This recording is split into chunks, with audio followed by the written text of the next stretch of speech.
everyone, it's Robin, Artist Island Crafts, and welcome to my studio. Today I have a great project for beginner sewers, or for if you want to teach sewing to a smaller child, or anyone who really wants to sew. This is a pocket pillow.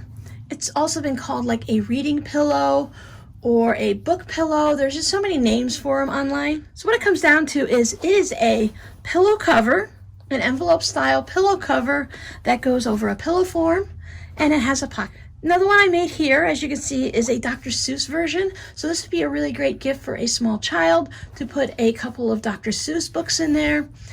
I also think that if made with holiday fabric, it would be really nice for a Christmas gift. Some families like to do Advent books where they read a book every day leading up to the holidays. So I think this might be fun as a starter up gift for everybody. Put a new Advent book in it and then everyone can start reading their books and stuff like that. But there's a wide range of things that you can do with this. You can also just go ahead and put it out on your couch or in a chair as a decoration. If you're interested, this specific pillow cover will be located in my Etsy shop, which you can find down below in the description box. So let me show you how easy it is to make a reading pillow. So when making this pillow, we can start out with a pillow form that we purchase from Amazon, Joann's, or any other variety of places that you can purchase them online. We can sew our own pillow form by just taking two pieces of a neutral colored fabric. Muslin works really well. And then just stuffing it and sewing it closed. Or you can do like I'm going to do today, and you can take your throw pillows right off of your couch. Now these came with my couch and we really never used them, so I'm just going to go ahead and use this as my pillow form today.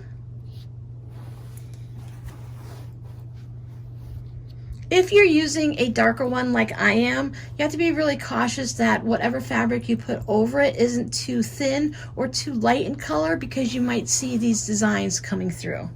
So whatever you use, whether you make your own, you use a pillow form, or you use a pre-made pillow, we're going to measure it from seam to seam, and mine is a 16-inch pillow. It should measure the same this way. Most of them are square unless it's an obvious rectangle one, but it is 16 inches in both directions. When I put a cover on my pillows, I like them to be a little bit snug, not super tight that you have to fight to put your pillow in, but I also don't want it to be loose like a standard pillowcase. So for mine, I'm going to cut all of my pieces based on a 16-inch pillow. Some people like to add a ½ inch for seam allowances, or they'll even go up an entire inch just to make sure it's large enough to fit on it.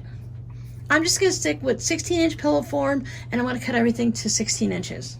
I thought since we're going to be putting a book with our pillow that I would go ahead and use the Dr. Seuss fabric. So these are just a bunch of S's in old Dr. Seuss colors. This is the piece that I'm going to need for the top of my pillow. So this measures 16 by 16. So whatever you're going to use for your pillow, if you have a 20-inch pillow form, or if you have something smaller, maybe I think they might make a 12-inch one, you're going to go by that measurement. Now remember, I'm making mine the exact size if you want to add a ½ inch for your seam allowances, or if you want to bump it up an inch to make it larger. But from this point on, we're just going to go based on my measurements as a 16-inch. So this piece of fabric is cut 16 by 16, and that's going to cover the top of my pillow. The next piece of fabric I want to cut is going to be for my pocket. So you have to decide how tall of a pocket you want. If you tend to purchase, or you've already purchased larger books that are really pretty tall, you might want a taller pocket, but you could always lay it down this way. For a smaller pillow, you might want to have a smaller pocket, but I was thinking that based on this size pillow, that's just half the size. If I were to make my pocket 8 inches, that would be a nice size pillow to hold the books, or maybe to put a little stuffed animal in there, or to put little notes in or something like that. These pillows can be used for a wide variety of things.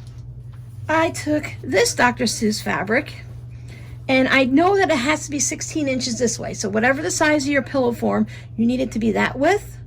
And then I want mine to be doubled. So since I'm going to be making an 8-inch pocket, I just went ahead and cut another piece 16 by 16.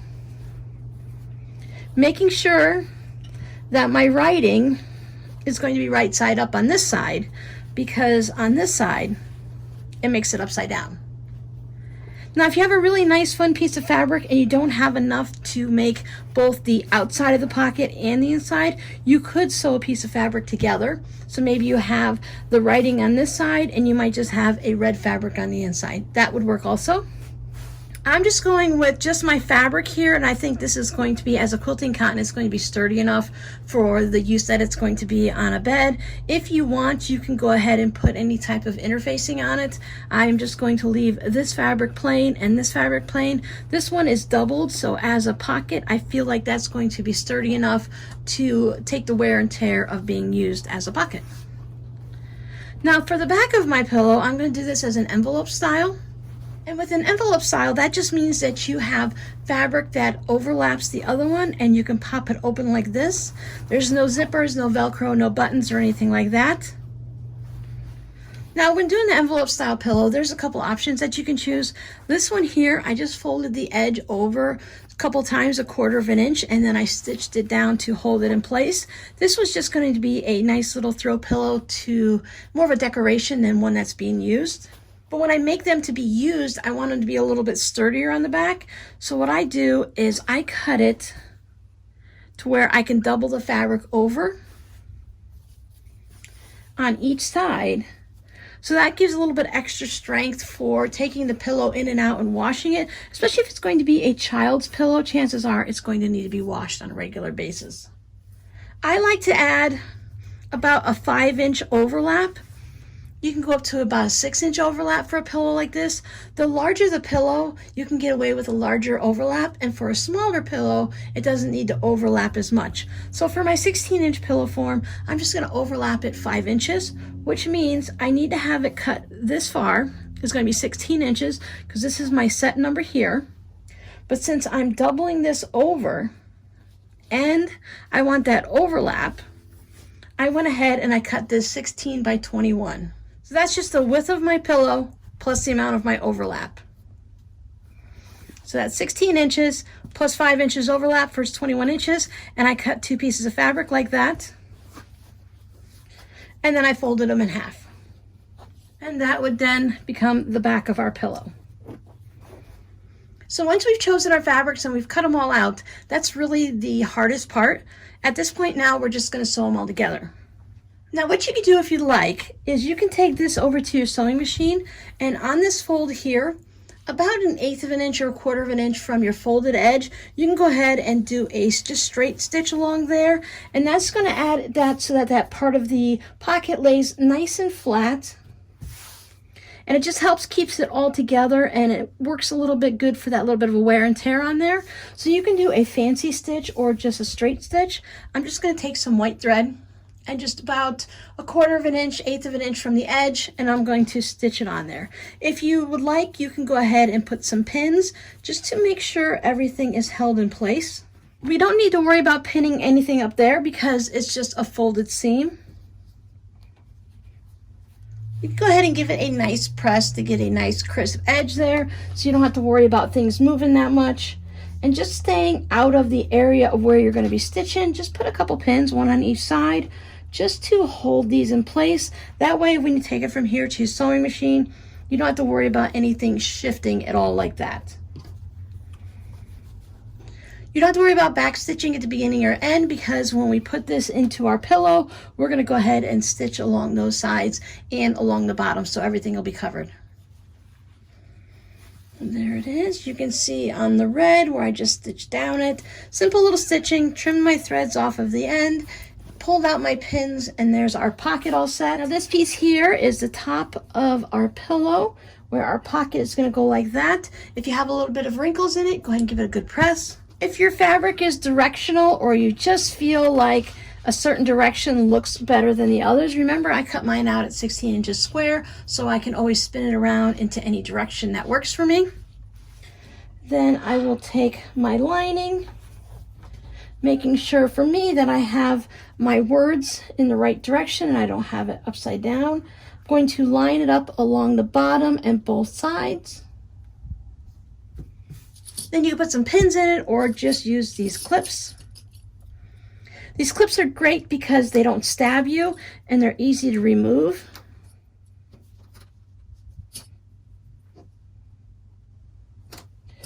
can use as many or as few clips and pins as you feel comfortable.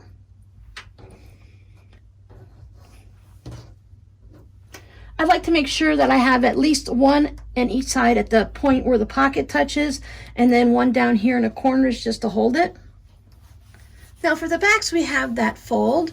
I took mine over to the ironing station and I lined up my edges and corners and I gave it a nice press towards that fold. Then we have the option again, we can just leave it as is, or like with our little pocket, we can just do a little stitch down it.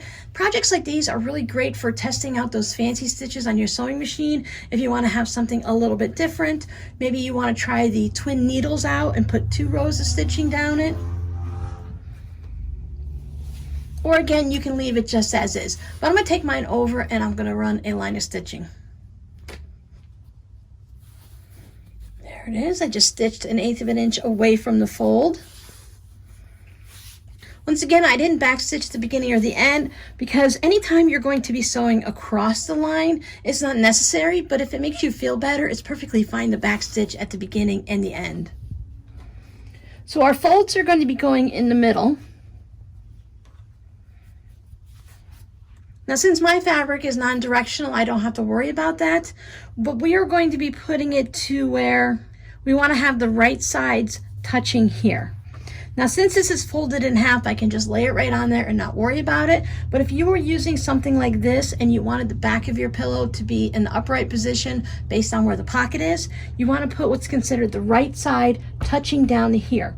This is the right side of the fabric. And this would be the wrong side of the fabric. So this is the outside of the right side of our pillow. So if you just have like a red backing, or like I have just these random circles, it's folded in half. All sides are exactly the same, whether it's this one or this one. So it's not going to matter if I flip it around or put one on the left or one on the right. It makes it a lot easier when you're doing the back of your pillow if it's something like that, non-directional, and really doesn't matter. So I want to line up my outside edges because remember we're going to be having the overlapping in there. So I will just take this and line it up on my corner. I can remove this clip and put a new one on. Bring this one down. Now where this is going to overlap, I'll just add an extra little clip or pin in here.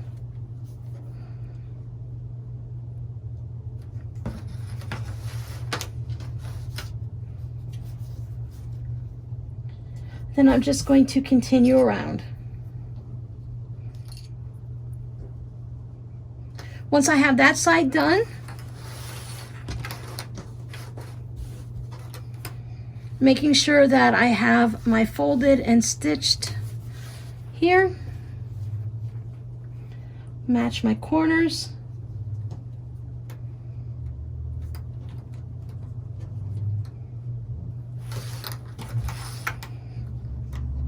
And I want to add an extra one right here to cover this one. Just as I'm putting it on the sewing machine, it's not going to flop around. I'm going to be sewing mine with this part facing up so that I don't have to worry about it, because on the back of this, it's just one straight piece of fabric. So I want to make sure all of these little fold over pieces behave when I'm stitching it. There's the fold from the first one, fold from the second. Now for this one, I'm going to stitch it 1/4 of an inch away from the edges. I'm going to stitch all the way around. You can go ahead and back stitch at the beginning, but we're definitely going to back stitch at the end. I like to overlap my stitches just by a little bit, just to make sure that nothing's going to come undone as it's being used and washed. I'm going to use a 2.0 stitch length, but if you're more comfortable with something a little bit larger, you can go up to a 2.5 on a project that's going to have a lot of pull on it as you're putting your pillow in and out, your pillow form in and out. I just want to make sure everything's going to be nice and tight. When we go across this area here where this fold is, I'm going to go ahead and back stitch a little extra in that area. Don't worry, I'll take you over to the sewing machine and show you how I do this. Same thing here, since I know that this clip here is right, put it right there at the same spot, so I know to back stitch there. And the same thing here.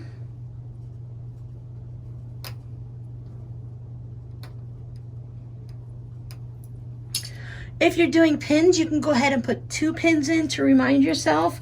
With these clips, I can put 2 clips to remind myself, or only use the blue ones there. You can make a little bit of a small mark as long as you're staying within your 1/4 inch seam allowance.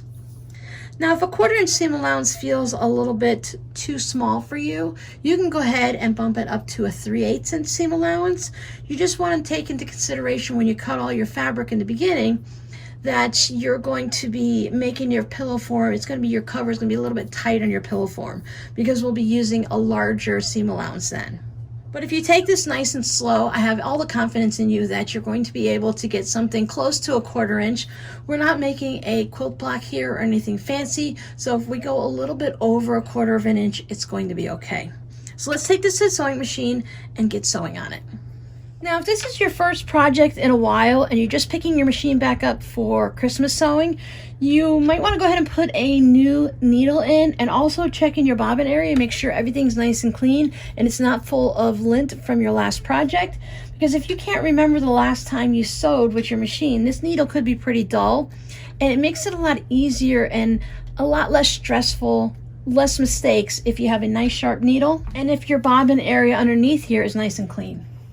You can start sewing anywhere you wish on this, but I'm going to not start right where my overlaps are, just to make it a little bit easier for myself.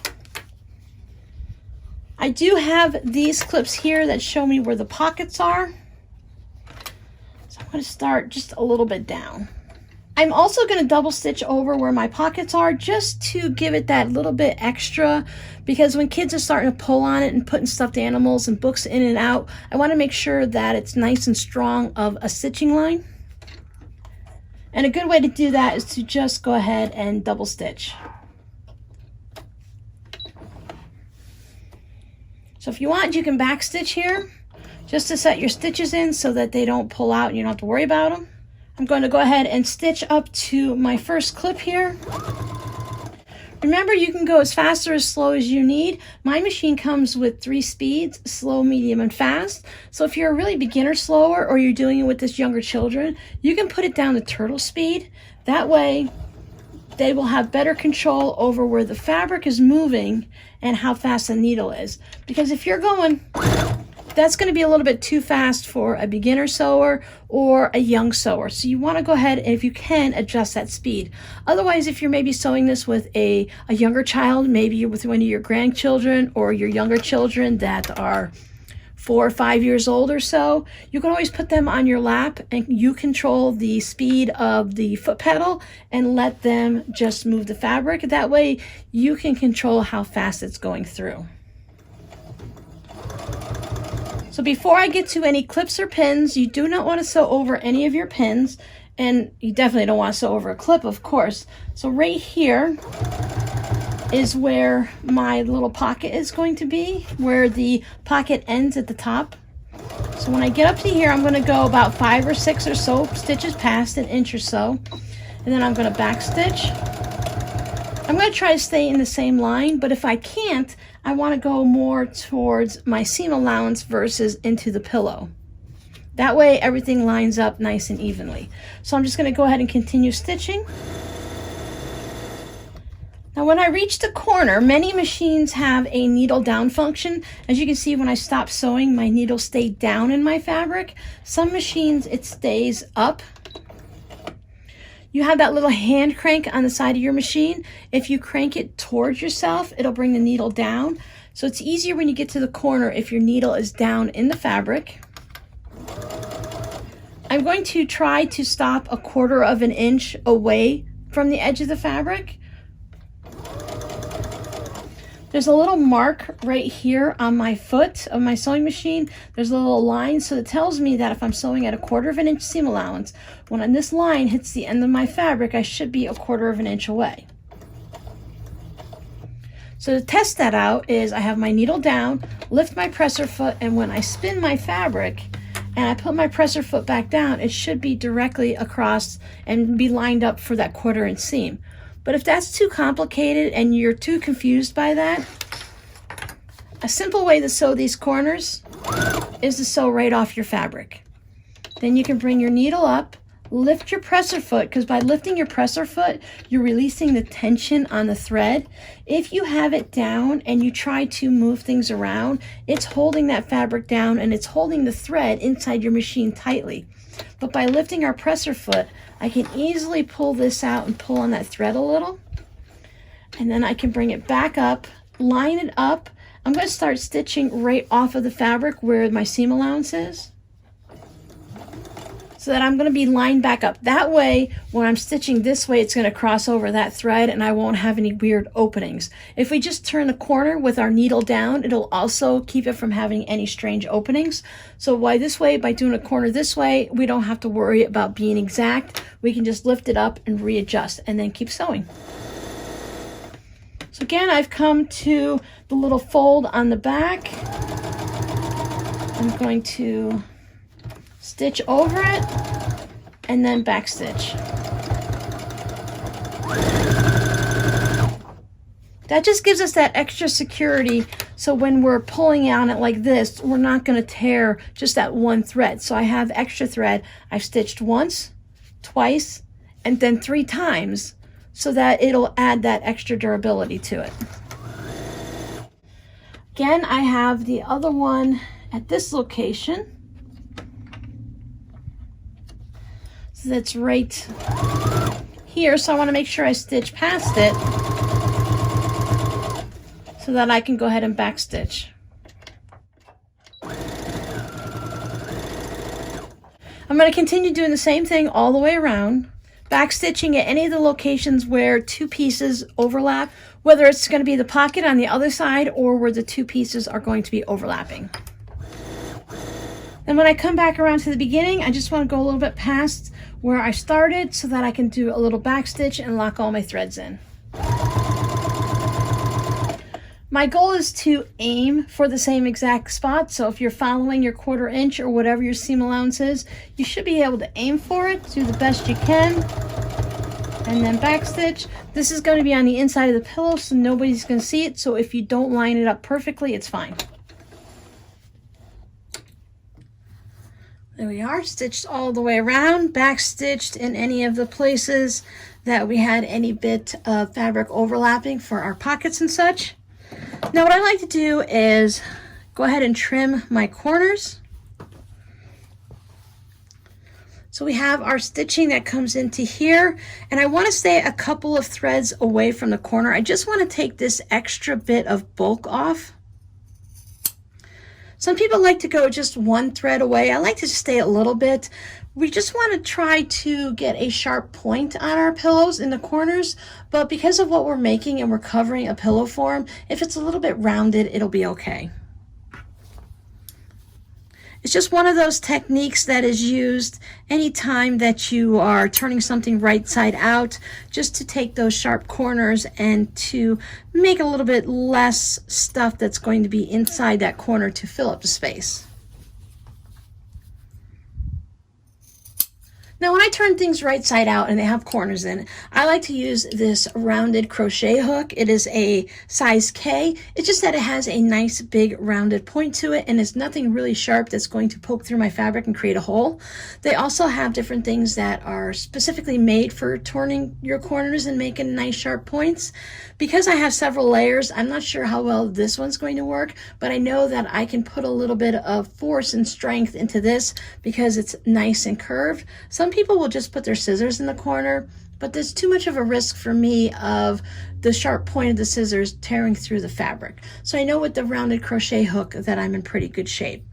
You can use anything that is just a little bit rounded at the tip and not too pointy. A lot of times when you buy stuffing for to make your own stuffed pillows or stuffed animals, sometimes they'll come with a really thin chopstick dowel rod type thing inside that you can use to poke out corners.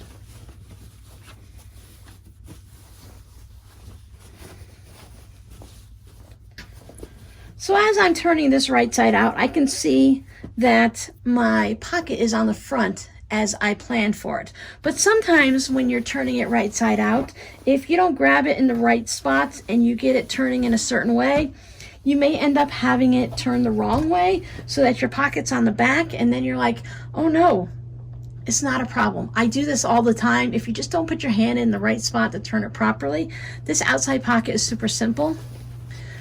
You just flip it around to the front and you're all set. With all of the different layers in there, it's really easy to put your hand in the wrong spot and pull it out in the wrong way and put the pocket in the wrong side. I do it all the time. So I'm just going to take my crochet hook and I'm going to come up to this corner.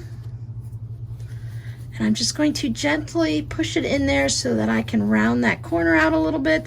Try to go for a sharp point, but I'm happy if it's just a slight curve versus just some weird folded over thing. So now we're doing it, we're going inside the pillowcase, we're going through all these different layers. So a lot of times you have more than just a couple pieces of fabric, especially down here with the pockets. You can just put your finger in there. If you put your thumb on the outside, and you put your middle or your regular or your pointer finger on the inside of the corner right there, and you just pinch it together, you can force it up like that. With this project and all of the layers, I'm not going for a perfectly sharp pointed corner like I would in a bag or something like that. I'm just hoping to get it all just pushed out so that it looks good. So I want to take this over and give it a nice press, and what I'm going to do is I'm just going to use my fingers just to roll the back to the back, just kind of smooth it out with my hand before I take it over to the iron. You can just put it right on your pillow just as is and it will be okay. Trim off any loose threads that might have popped through. Some fabrics they fray a little bit more and create more threads than others do. So you can just roll this. I'm going to show you what it looks like without giving it a press, just so that we can see, because not everyone is going to be able to press it if you don't get it exactly right. So putting it on the pillow, since it's going to be a little bit of a snug fit, should go ahead and move everything to the right spots anyways. Pillows are rounded, they're not sharp corners, so if we don't get a nice beautiful press, more threads. As you're working, you'll just see a little bit more threads here and there. So you can give it a nice good look all the way around to make sure you don't see any, but more might just pop up later. Smaller pillow forms can be a little bit easier to go ahead and stuff in because it's easier to fold them and manipulate them. So when you have a little bit of a larger pillow, and this one is stuffed very firm, it could be a little bit of a struggle for me to get it in. Now I'm not going to care which is the front and which is the back, so I think I'll just go ahead and leave this nice smooth side to go on the front of the pillow. I will put it on like a pillowcase. I said sometimes since I chose to do mine exactly 16 inches and I lost a little bit of space with my seam allowance, it's going to be a little bit harder to get this in. So then I need to find my other piece inside here. I'm sure many of you have put a pillow form in a pillowcase before, a pillow cover. But if you can just tuck it all in.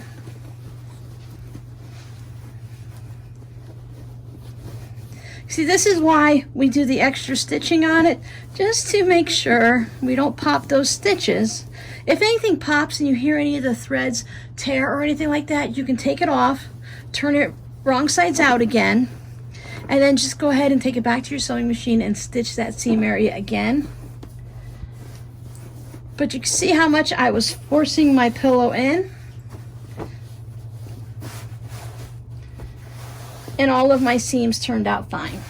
I don't have any children at my house anymore, so I have a little quilting book here that maybe I want to tuck in for a friend. And now you have your book pillow. This size pillow, you could go ahead and put several different little books in. You could put a stuffed animal in it to go with the book. So maybe if you have a book that has something to do with foxes, you can buy a small stuffed fox to go in with the book so that you have that little extra gift to go with the gift. You see how making my pocket halfway size brings it down quite a bit because you're going around the edges, so you still have a lot of the fun pillow to see. And if you were to have a smaller book that would actually work, all of my kitty books are packed away waiting for grandchildren. Now these pillows also work great for teenagers because maybe they don't want to have a book in it. You could always put in maybe a Harry Potter or something like that. But if you have someone who's a little bit more artistic or an older child, this is a planner. It's from 2020, but it'll work. You can always pop a little planner in there for them. Maybe put in a nice pack of pens or colored pencils if they're really into journaling. So you can take this a simple little project and it can go from anyone from a small child all the way up to your great-great-grandmother. You can tuck a little photo album in there so they'll have a nice little pillow for their couch or to use, and then you can have a nice photo album of your family, of all of their grandkids and great-grandchildren for them to look at. So it's a nice little display thing, and it's something that's very usable. So your code word for this week is going to be pillow, because of course we made a nice fun reading pillow. Thanks for hanging out with me, and I'll see you guys in the next video. Bye!